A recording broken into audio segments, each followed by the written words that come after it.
فضل حق حباب آگاه اقتصادی را با خود در استودیوی سلام صبح بخیر داریم و صحبت می داشته باشیم در مورد نگاه کلی بر علل و عوامل اصلی فقر در جهان.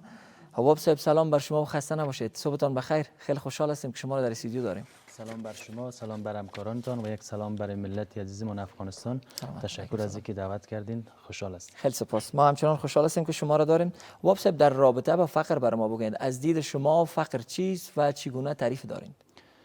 فقر عباسی صاحب آگاهان امور و آگاهان اقتصادی تعریف ها و مفهوم های متفاوت را درباره فقر ارائه کردن، اما واقعا اگر فقر یک تعریف جامع داشته باشیم، یک تعریف کلی، فقر از دو منبع تعریف داره. یکی فقر یعنی کمبود کالا، کمبود خدمات، کمبود امتع، و یکی بودی است که فقر ناشی از وسوسه های شیطان است، که مثلا شیطان در وجود ما تشویش های را، وسوسه های را ایجاد میکنه که گویا تو اگر کار نکنی دچار مشکل اقتصادی میشی، دچار ضعف و به اصطلاح امی امورات زندگی تا به شکل درستش مدیریت نمیتونی. یکی از این ناحیه فقر سرچشمه میگیره که یعنی ما بتونیم بگوییم که فقر وسوسه های شیطان است، و یکی کمبود کالاها، خدمات، امتع، هر آن چیزی که نیاز اساسی برای یک انسان، جامعه، بالاخره کشور است، نبودش ما میتونیم فقر بگوییم. خیلی خوبه. در رابطه با اسباب، علل و عوامل فقر اگر به ما بگویی که کدام نکات، کدام موارد زیادتر باعث میشه که ما فقیر شویم؟ دقیقاً فقر را از دو بود ما تحلیل میکنیم. یکی دانشمندا و آگاهان امور میگن که فقر به اصطلاح عامل طبیعی است، یعنی وقتی که مثل سیلاب، زلزله، مثل طوفان و انواع از عوامل به اصطلاح حادثات طبیعی که رخ میده باعث فقر میشه. اما واقعا اگر ما خود افغانستان را مثال بزنیم، افغانستان در ضمن از اینکه مثلا یک کشور محاطه به خشکی است، یک کشور کوهستانی است، امی حوادث طبیعی چقدر باعث فقر شده، در حالی که ما ایرا عامل اصلی فقر نمیدانیم. عامل اصلی و اساسی فقر جناب عباسی صاحب چی در افغانستان و چی در جهان عامل سیاسی و اجتماعی است.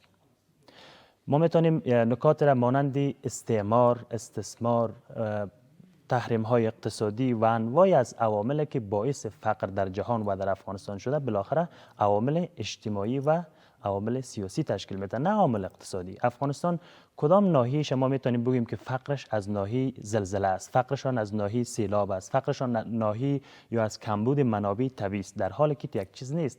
یگانه دلیلی که باعث فقر شده میتونه عوامل سیاسی و اجتماعی است که در جهان امروز باعث فقر شده است. خیلی خوب. مسئولیت و وظیفه جوانان کشور در قبال فقر کشور چیست؟ کدام نکات را باید مد نظر بگیرن؟ از کدام راهکارها و کارشیوه‌های استفاده بکنن تا فقر فعلی که در کشور هست به گفته خودت از بعضی از نکات اونا محو شوند؟ عباسی صاحب، تنها آگاهان امور، تنها به اصطلاح جوانان در این ناحیه نقش نمی داشته باشند. کل ملت نقش داره. کسایی که بیشتر در این ناحیه نقش داره عباسی صاحب مثل زعما است، رهبرای یک کشور. کسایی که بیشتر نقش داره در این ناحیه مثل دستاندرکاران امور است، کسی که در رأس وزارت هاست، کسی که در رأس دولت است. اینا میتونن که منابع اقتصادی را و یا عوامل تولید را اینا به اصطلاح مدیریت کنن. عباسی صاحب، بسیار بحث جالب اینجاست که ما افغانستان را اگر از لحاظ عوامل تولید واقعا مطالعه کنیم، افغانستان عوامل تولید داره، منابع طبیعی داره، نیروی انسانی به حد کافی داره و بالاخره سرمایه ها هم در افغانستان وجود داره. اما بحث مدیریت است. بحثی است که اینمی عوامل چطور مدیریت شود، چطور مثلا نیروی جوان استخدام شود، چطور منابع استخراج شود تا یک پروسیس تولید، تا یک مرحله ترکیب آغاز شود تا اینکه افغانستان بالاخره به رشد اقتصادی برسه. اینجاست که عباسی صاحب ما باید فرمول رشد یادآور شویم. هر کشور که به خودکفایی رسیده، به رشد رسیده، یک فرمول خیلی ساده است. این فرمول 3 جزء داره. منابع طبیعی جزء اساسی فرمول است، یعنی هر کشور اگر منابع طبیعی، اقتصادی، چه سرزمینی چه زیرزمینی داشت و همچنان آزادی و استقلال داشت و در ضمنش رهبر سلیم، رهبری که قرآن کریم را تشریح میکنه، رهبری که هم تعهد داشته باشه و هم تخصص. اینمی 3 جزء یک فرمول اگر عباسی صاحب در اقتصاد یک جامعه در نظر بگیریم، مدیریت شود، واقعا که رهبر سلیم چی کار میکنه؟ نیروی جوان میاره استخدام میکنه در سکتورهای اقتصادی، در سکتورهای انکشافی و منابع تولید چی میکنه؟ استخراج میکنه.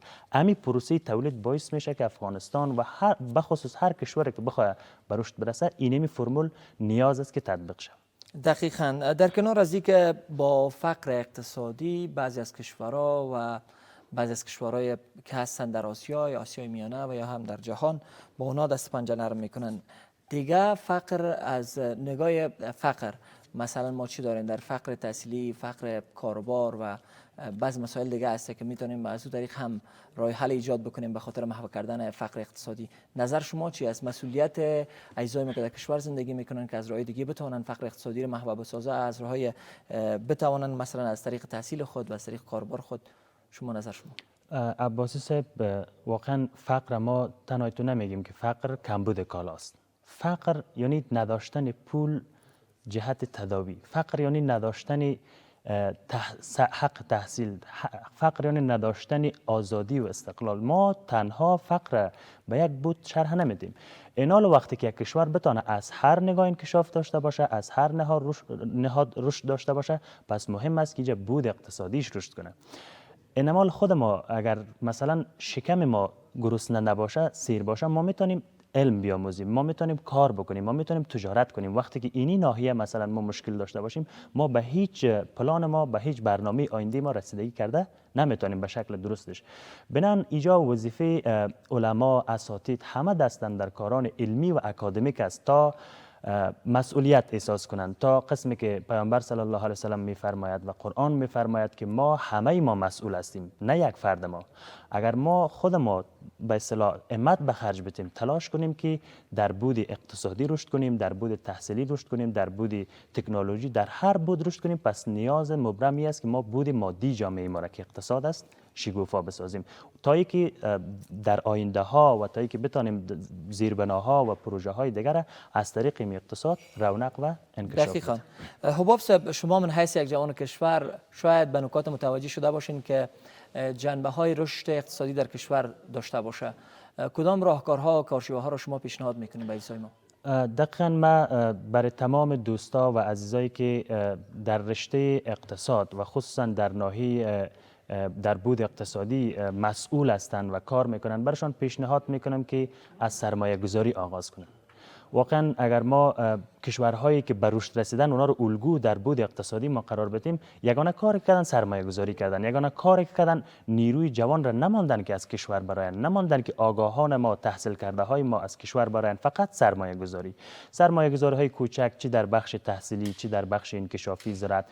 راهی که ما را میتونه به اصطلاح به پیشرفت و به رشد سوق بده، این سرمایه گذاری است.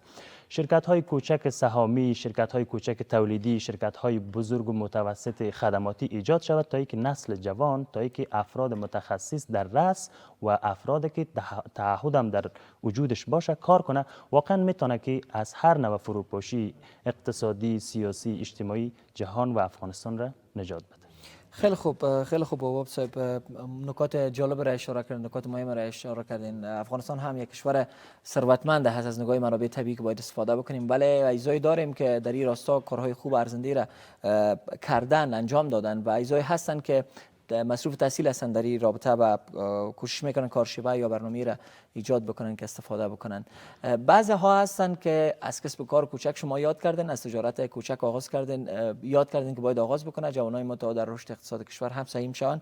بعضی ها بهانه میکنن که مثلا پول زیاد ندارم و هم میدانیم که کارهای بزرگ از قدم‌های کوچک آغاز میشه. اونا میگه پول زیاد ندارم. نظر شما در رابطه با این چی است که پول زیاد میتونه تجارت‌های کوچک را آغاز بکنه و یا هم اگر پول ما کم باشه ما میتونیم که تجارت بزرگ را آغاز بکنیم؟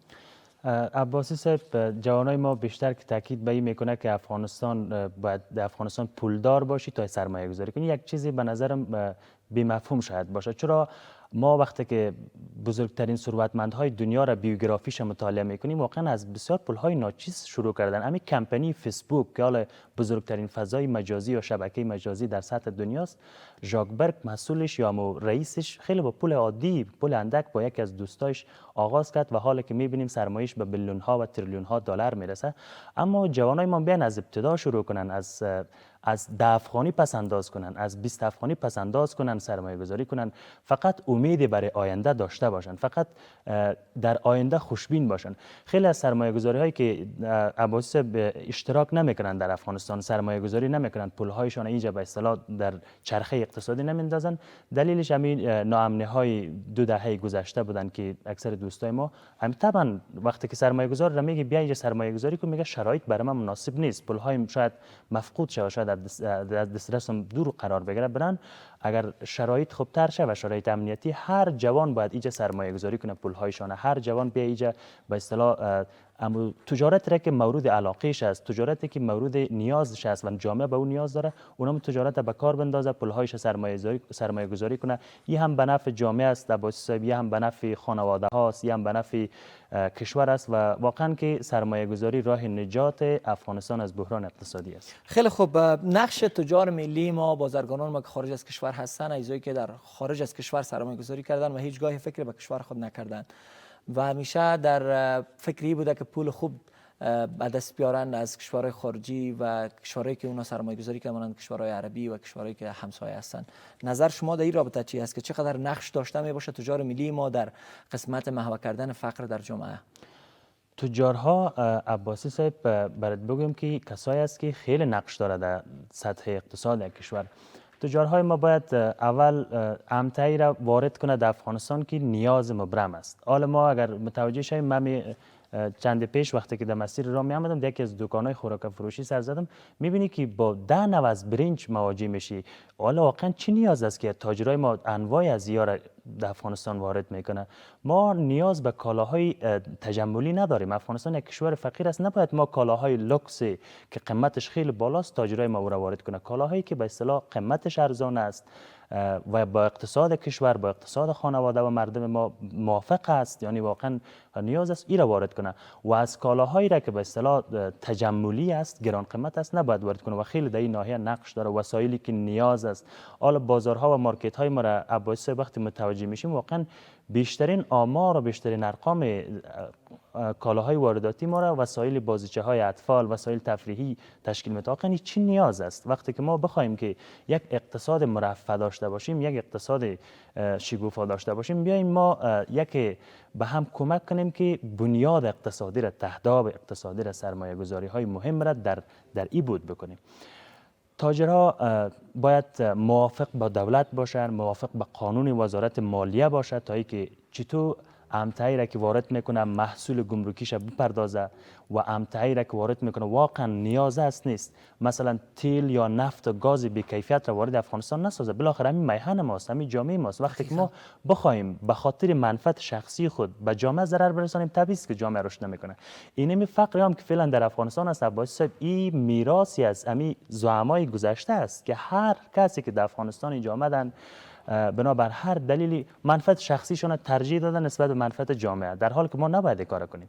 ما اگر واقعا همین فرمول را که برات عباسی صاحب اشاره کردم، این فرمول است که قرآن از این فرمول به اصطلاح استفاده کردن. یک داستان خیلی کوتاه، داستان حضرت یوسف علیه السلام را باید بیان کنم. وقتی که خواب عزیز مصر تعبیر نمیشه، بالاخره وقتی حضرت یوسف علیه السلام تعبیر میکنه، میگه که مصر دوچار یک فقر میشه، دوچار یک قحطی میشه. خب این قحطی را کی مدیریت میکنه؟ حضرت یوسف اینجا دست بلند میکنه و خود پیش میکنه که ما محصول امی وظایف به اصطلاح سکتور مالی را به عهده ما بسپارین. ما چی هستم؟ اینی حفیظ علیم، ما تخصص دارم و تعهد دارم. وقتی که متوجه میشیم کشور مصر در ضمنی که فروپاشی اقتصادی نجات پیدا میکنه، در ضمنی که اقتصادش روشن و پویا میشه، به یک بزرگترین کشور صادراتی در عصر خودش مواجه میشه. ما متاسفانه ما فرمول را فراموش کردیم، سکتورهای مهم را رویش فوکس نداریم. بالاخره اما قسم تاجرای ما.